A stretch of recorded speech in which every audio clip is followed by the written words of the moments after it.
So you want to own a water park. You've seen one on a hot Saturday, right? The lot's packed, the ticket line wraps all the way around the building. Families are strolling in with towels over their shoulders and sunscreen on their noses. And every single one of them about to spend money on tickets, on food, on lockers, on parking, on an $8 frozen lemonade that's got maybe 40 cents of real lemon in it. You look at all that and you think, that thing prints cash. And honestly, you're not totally wrong. On a perfect summer weekend, a well-run regional water park here in the States can rake in around $200,000 in a single day. The big ones? Even more. That parking lot alone, at $20 a car, is pulling in thousands of dollars an hour all by itself. The wave pool doesn't charge extra. The lazy river doesn't care how many people are floating in it. Pack more guests in, and the same setup just keeps multiplying the money. So the plan seems simple. Build it, fill it with water, let summer do the heavy lifting.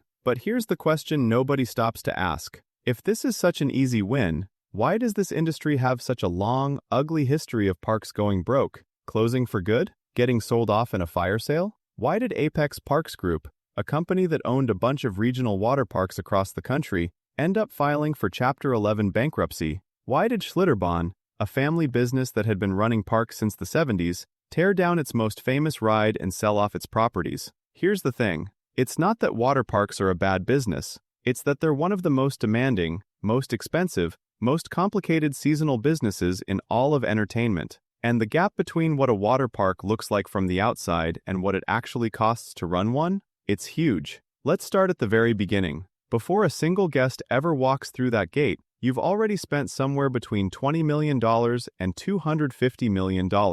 That's not a typo. A modest outdoor park on 15 or 20 acres in a suburban market runs somewhere between $20 and $50 million to build from scratch. A big destination park? The kind with a wave pool the size of a football field and slide towers you can see from the highway? That can blow past $100 million before it even opens. Let's follow the money. First, the land. To pull in families, you've got to be near a big population center. And land out there runs anywhere from $1.5 to $3 million an acre. So a 20-acre park? That's $30 to $60 million just for the dirt. Before anyone touches a shovel, then there's site prep, clearing, grading, stabilizing the soil, pouring deep foundations strong enough to hold up massive concrete pools and multi-story steel towers. That's another $5 to $15 million right there. Now the fun stuff, the rides, the big signature attractions, the ones in the commercials, the ones families drive 2 hours to ride,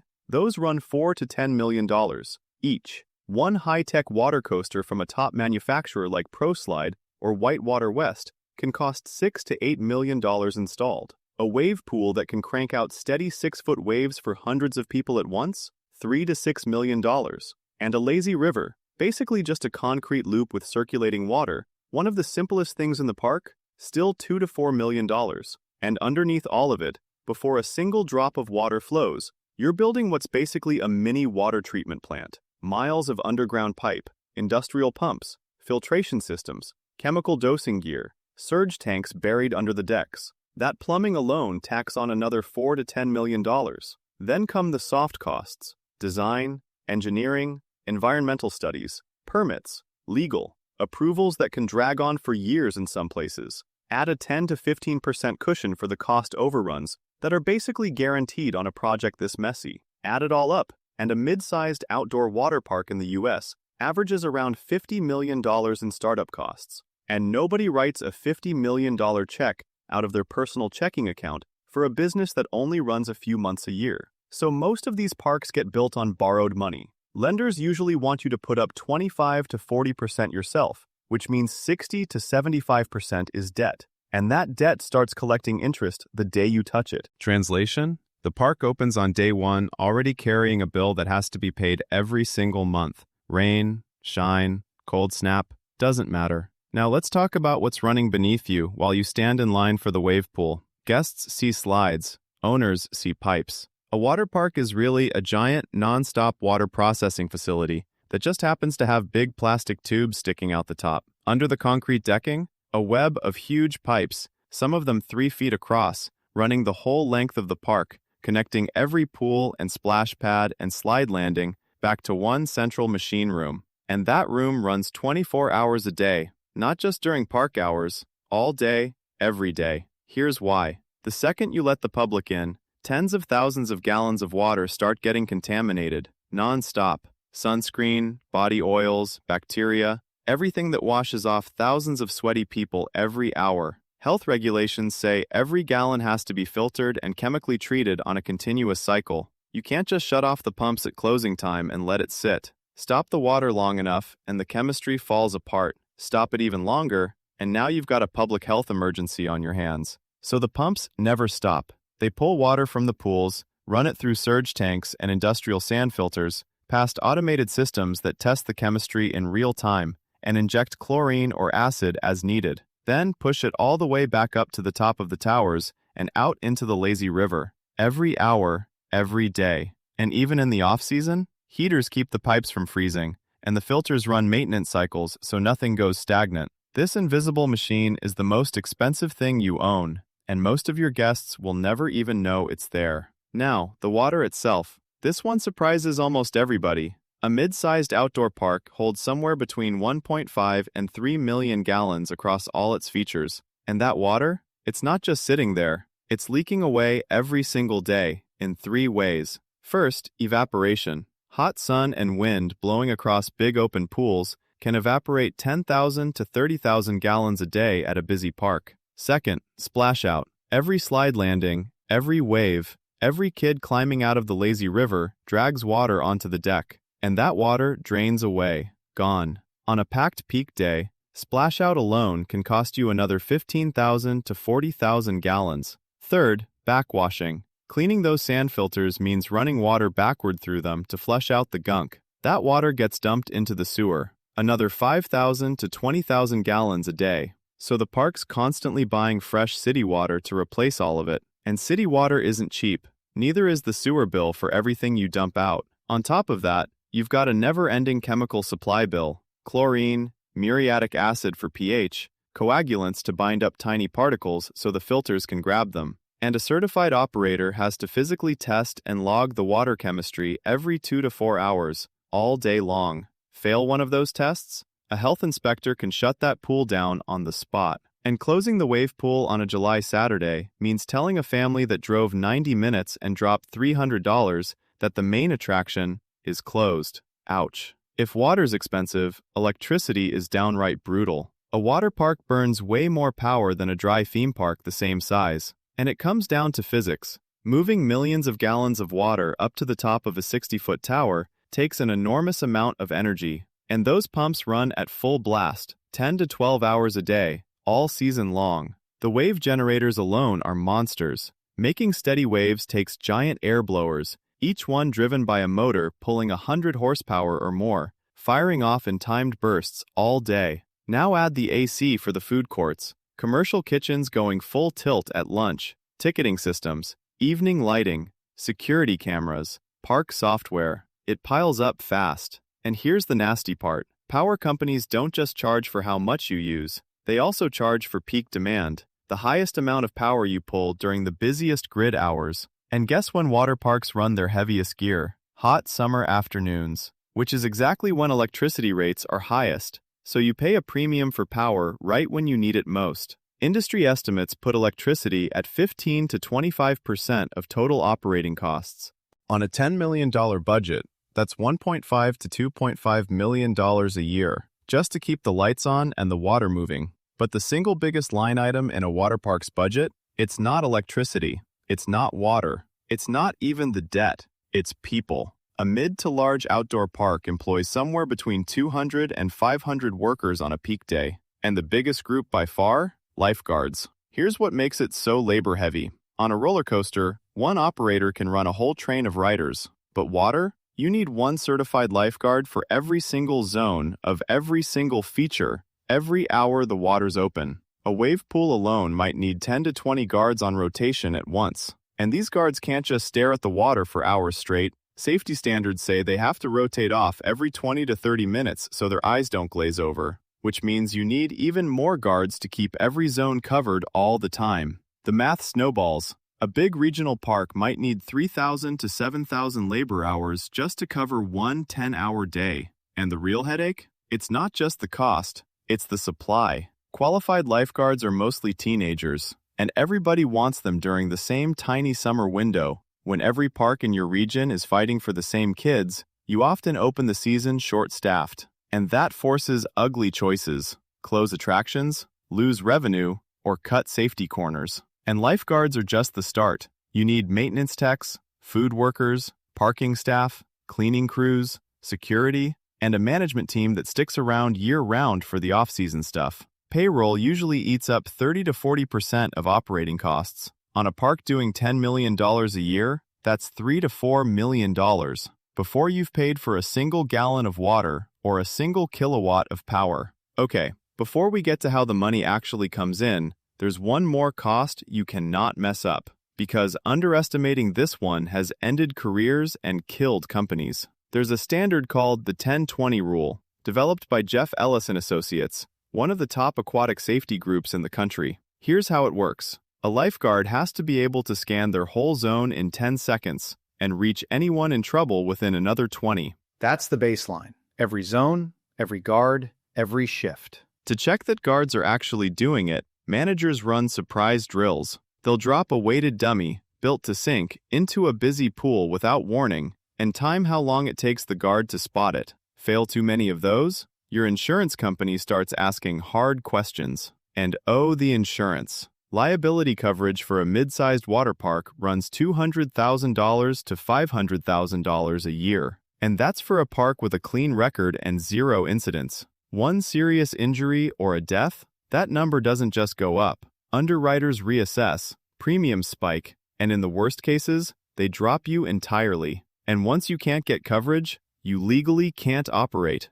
Game over. This is exactly what happened at Action Park in Vernon, New Jersey. It opened in 1978 and built a reputation through the 80s and 90s for being genuinely dangerous. Poorly designed rides, bad maintenance, under-trained staff. The injuries piled up. The lawsuits piled up. By the early 90s, insurance costs got so out of control the park had to start shutting rides down one by one. By 1996, the original park was gone, and the owner filed for bankruptcy. And then there's Schlitterbahn. In August 2016, a 10-year-old boy named Caleb Schwab was killed on the Verrückt water slide at their Kansas City park. The Verrückt was a 17-story slide, marketed as the tallest in the world, but built without proper independent engineering review. The wrongful death settlements eventually hit nearly $20 million across multiple parties. Criminal charges followed. The brand never recovered, and within a few years, the family had sold everything off. One accident, nearly $20 million in settlements, and that doesn't even count legal fees, fines, or years of scared-off customers. Safety isn't a cost to trim. It's the condition that lets the whole business exist in the first place. All right, if you've been keeping a tab, we're already several million into yearly costs, and we haven't sold a single ticket. So let's talk revenue. And hey, speaking of what keeps a business like this ticking, if you're finding this breakdown useful, go ahead and hit subscribe and give the video a like. It genuinely helps me make more of this stuff. Thanks. Okay, it starts at the gate. Day tickets at U.S. parks run $40 to $80 for adults, a little less for kids. On a peak day with, say, 4,000 guests, that's $160,000 to $320,000 in gate revenue alone. But here's the secret. People who really understand this business don't see gate money as profit. They see it as the cost coverage. Ticket sales pay the baseline. The debt, the utilities, the minimum staff to run the place safely. The actual profit? That's built on what people spend after they walk in, which is why the food is so pricey. A fountain soda costs you $5 to $7. The syrup, water, and ice inside it cost the park maybe 25 to 50 cents. That's a 95% margin. Fries, funnel cakes, nachos, pizza, it's all built on the same idea. Cheap to make, expensive to buy, sold to people who can't leave without losing their spot and who are hungry and thirsty after hours in the sun. Parking at $15 to $20 a car is basically 95% margin since the lot's already built. Lockers pull in $8 to $25 a pop all day. And cabanas, those shaded little spots with seating, maybe a mini fridge and a fan, rent for $150 to $500 a day and cost almost nothing to run. They're the highest margin real estate in the whole park. And then there's the crown jewel, season passes. A family pass runs $250 to $450, and it's genius. A pass sold in January brings in cash during the dead off-season, locks in attendance before summer even starts, and pass holders actually spend more per visit because they've stopped counting the days total in their head. Blend it all together: gate, food, parking, lockers, cabanas, merch, passes, group bookings, and a well-run park can hit $70 to $120 in total spend per guest. On 4,000 guests a day, that's $280,000 to $480,000 daily. Across a 100-day season, that's $28 to $48 million in gross revenue. That number sounds huge, and it is. But let's subtract everything we just talked about. Debt service on a $50 million park, $3 to $4 million a year. Payroll, another $3 to $4 million. Utilities, $1.5 to $2.5 million. Insurance, $300,000 to $600,000. Maintenance, including resurfacing the slides every season and swapping pump seals, plus a brand new attraction every few years to stay competitive, $500,000 to $1.5 million. Marketing, another $300,000 to $700,000. And year-round overhead, $500,000 to $1 million. Added up, and a mid-sized park doing $30 million in gross revenue might clear $2 to $6 million in a good year. That's a profit margin of maybe 10 to 20%, if everything goes right. And everything has to go right. Because the one thing that controls it all, the thing the owner can't manage, can't budget for, and can't insure against, is the weather. A rainy weekend in July doesn't just lower revenue, it erases it. On a cold, rainy day under 70 degrees, attendance can drop 90%, but the costs? They don't drop at all. The pumps still run, the debts still do, the salaried staff still gets paid. A park that needs 4,000 guests to break even might get 300 on a rainy Saturday. That's a big loss for the day. And a bad summer, rainy June, lukewarm July, heat wave that shows up the week after the park closes, can flip a profitable park into a $2 to $4 million loss. This isn't hypothetical. It's a pattern the whole industry knows well. That's the trap. Costs are fixed. Revenue is seasonal. And the season is controlled by something that shows up on no financial model. So how do the smart ones solve it? They didn't find better sunscreen. They built hotels. Take Great Wolf Resorts. They run indoor water park resorts all over the US and Canada, and the model looks nothing like a regular outdoor park. The water park's fully enclosed, climate-controlled, a cozy 84 degrees year-round. It runs 365 days a year. It does not care if it's snowing outside. And here's the real trick. The water park isn't even the moneymaker.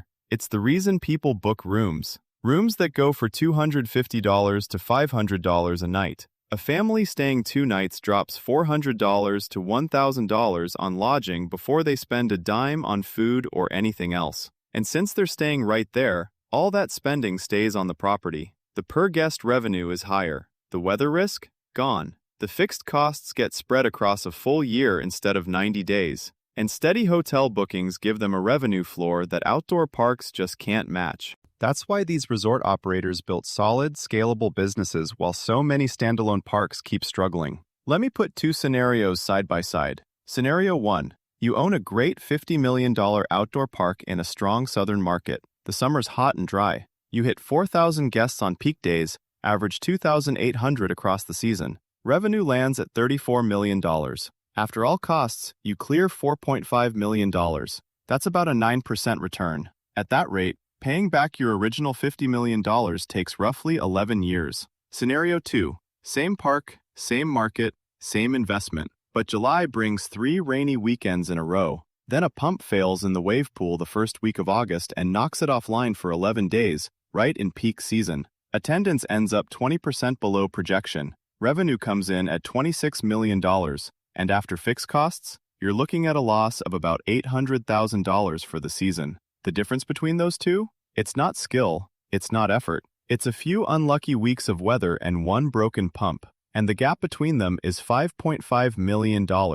That gap right there? That's the business. The U.S. water park industry pulls in about $6.5 billion a year across more than 1,000 facilities. 85 million people visit every year. That's not niche. But owning a slice of it takes something no marketing can buy. A financial structure tough enough to survive the bad weather years, insurance strong enough to survive the accident you didn't see coming, and enough cash in reserve to keep up maintenance even when the season already cost you money. The parks that win, the ones that grow and get bought out at premium prices, they understood one thing from day one. This isn't a hospitality business with a summer rhythm. It's an engineering operation on a financial clock, allowed to run only under a very specific set of conditions. Visitors pay for a fun day. Owners manage water chemistry, pump hydraulics, seasonal hiring, insurance tables, permit renewals, competitor spending, and the long-range forecast for 12 straight Saturdays in July. So after everything, the debt, the pumps, the payroll, the weather,